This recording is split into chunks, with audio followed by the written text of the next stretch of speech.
Your quiet times suck. They're dry, boring, and not helping you grow in relationship with God like you want. In this video, I'm going to show you an easy way to encounter God through the scripture with the help of the Holy Spirit, and it's going to revitalize your faith. Stay to the end because I'm going to share something that's made a huge difference in my relationship with God, and I want you to have it too. Let's go.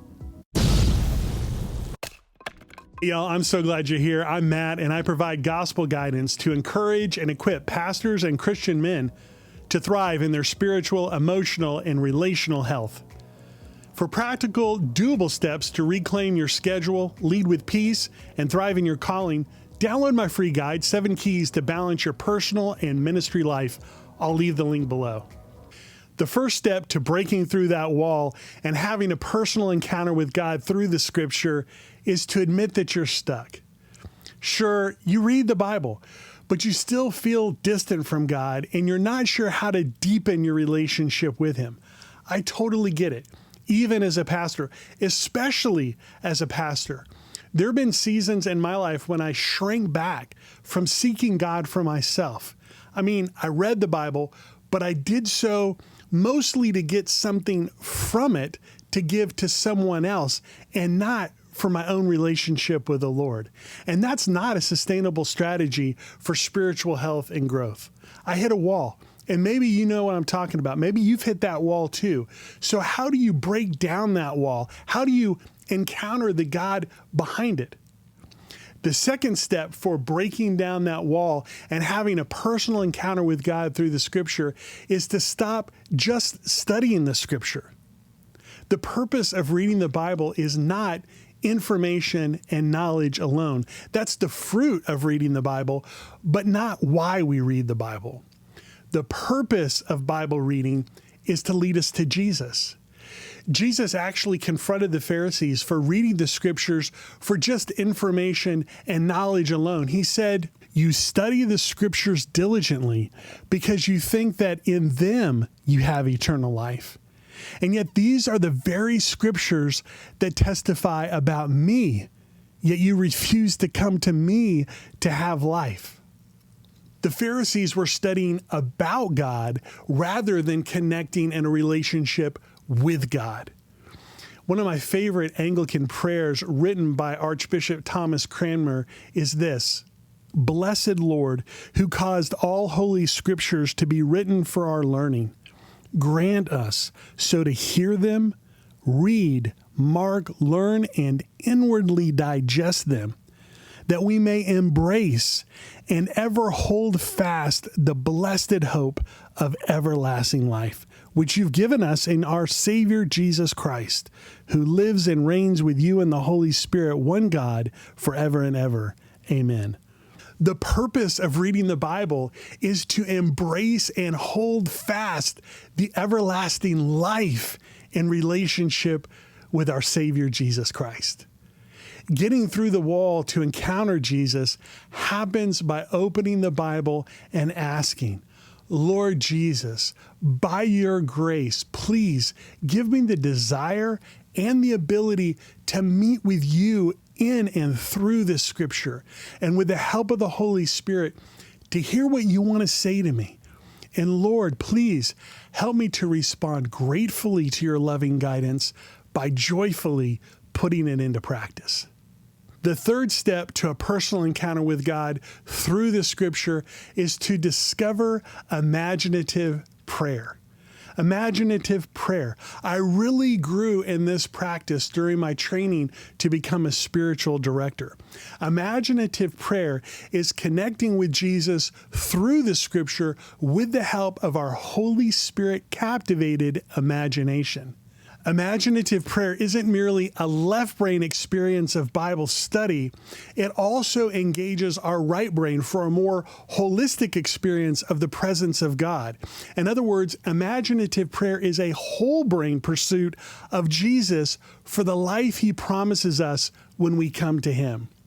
It's how you use your God-given, Spirit-directed imagination to enter into the stories of Scripture and personally experience all the Lord desires for you.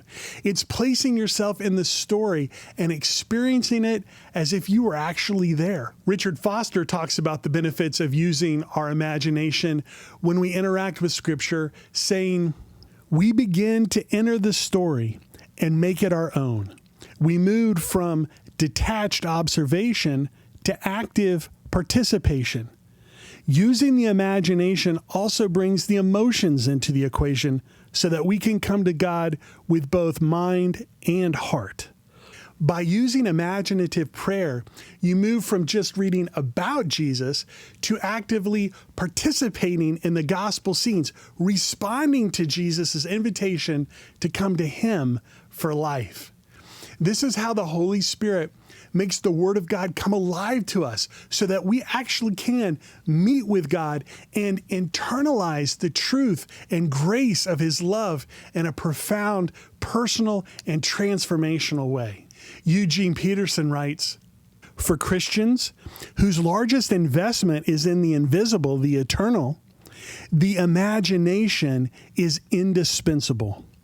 Right now, one of the essential Christian ministries in our ruined world is the recovery and exercise of the imagination.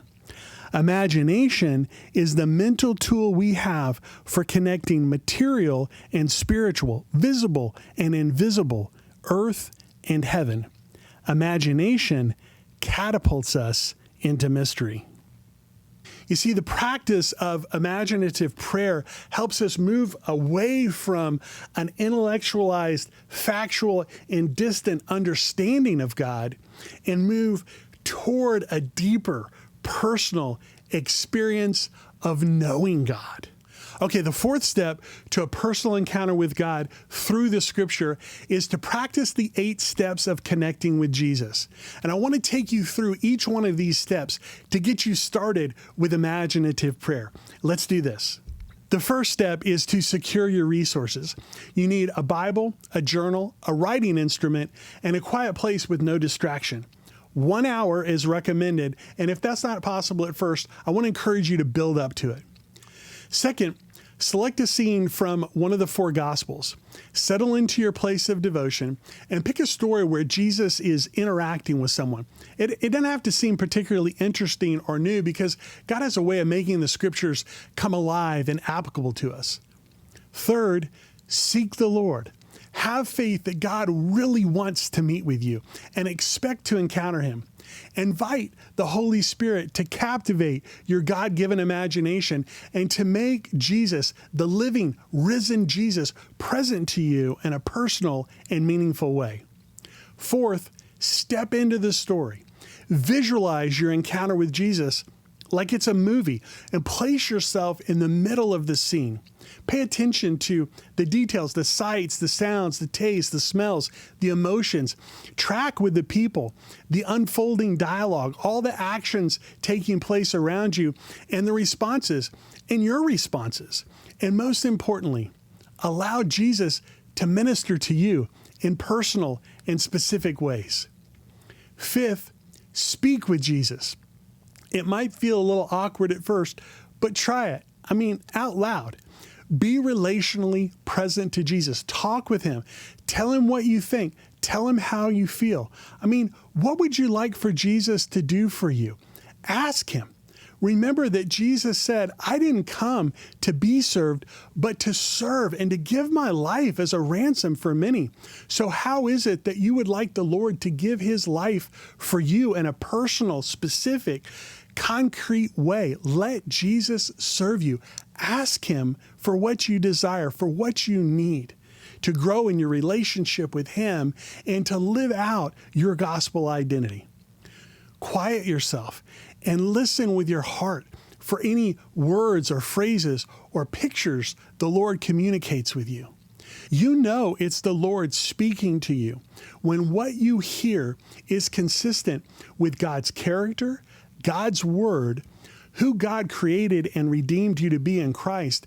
And when you put what you sense the Lord saying to you into practice, It bears the fruit of the Spirit, and it brings glory to God.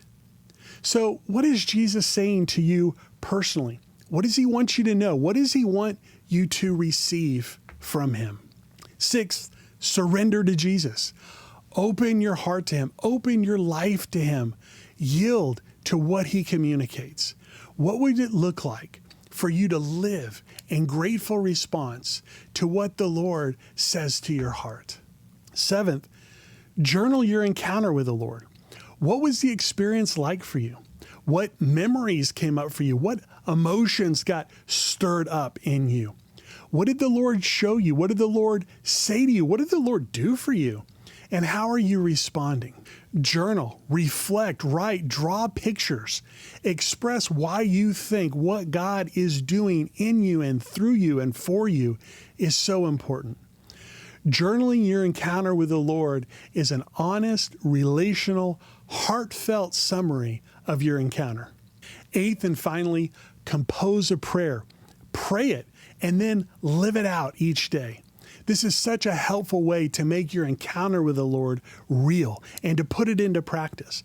Writing a personal prayer of response is just one more way to deeply connect with the Lord, thanking him and inviting the Spirit to give you the desire and the ability to do what pleases him.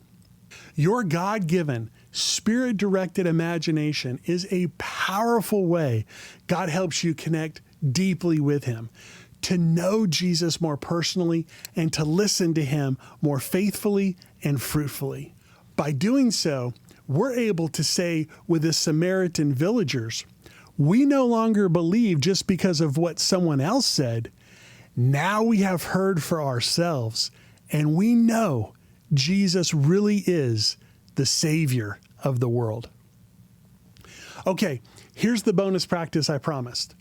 What helped me more than anything to have a deeper, more personal encounter with God through the scripture? What brought it all together and really enabled me to grow and flourish in my relationship with God beyond that wall, deeply connected with him, was finding a spiritual director. St. John of the Cross said, "The virtuous soul that is alone and without a guide is like a lone burning coal. It will grow colder rather than hotter." Spiritual growth never happens in isolation. True transformation, growing in Christ and Christ-likeness, always happens in relationship. Spiritual direction is a biblical form of Christian soul care that dates back to the earliest days of the church. It's a one-on-one relationship organized around scripture, prayer, and conversations. It's an accompanied journey of the soul with the goal of spiritual renewal, transformation in Christ, and a deeper union with God. A spiritual director is a companion along the way of Jesus, offering a listening, prayerful, encouraging presence to build you up in your pursuit of Jesus and a deeper, more personal connection with the triune God. Hey, if you're interested in knowing how spiritual direction can benefit and bless you, let's connect. You can sign up for a free 30-minute discovery call with me by phone or Zoom.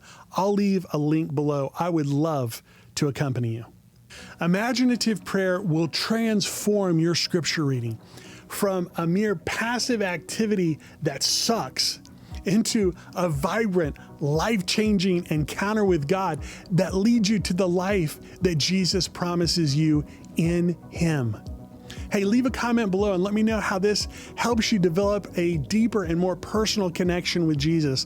And if this video was helpful for you, it would be so helpful to me if you'd let me know. Give it a like and be sure to subscribe.